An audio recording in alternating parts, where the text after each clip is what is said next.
cream of mushroom soup, diba?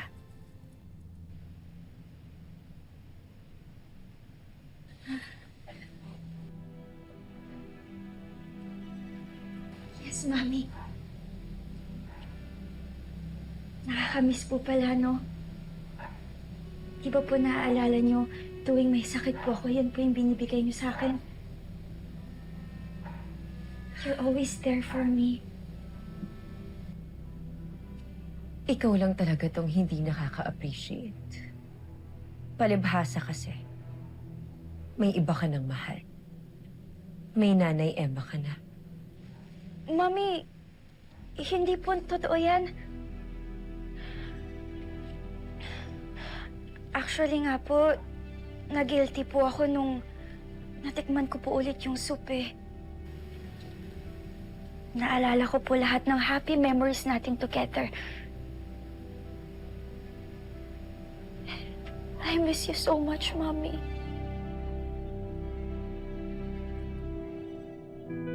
Really, Mookie? And you expect me to believe that?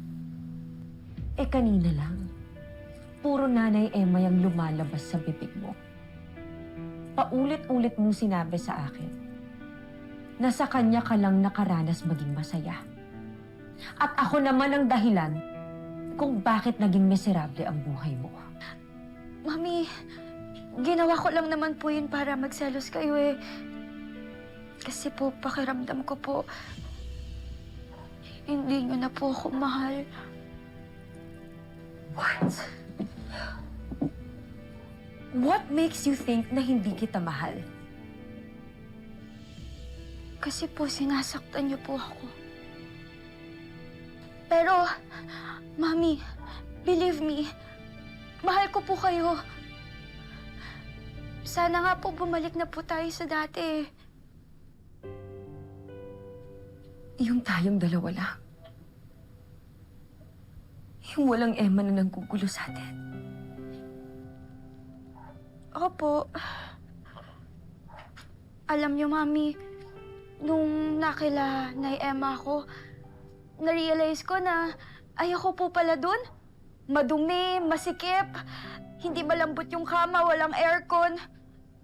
Na-miss ko po yung komportable kong buhay. I miss my room. And I miss you so much, Mommy.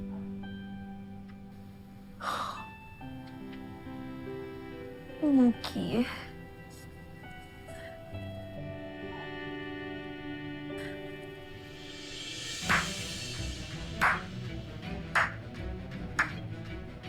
Sa tingin mo ba, mabibilog mo ang ulo ko? It was very clear to me na mas pinipili mo si Emma kesa sa akin. No, Mami! Nagsasabi po ako ng totoo. Alam niyo po yung mga sinabi ko po kay Nay Emma? Nagsisinungaling lang po ako nun. Papatunayan ko po sa inyo na nagsasabi ako ng totoo, na loyal po ako sa inyo. Tsaka kayo lang po yung mahal ko. Really?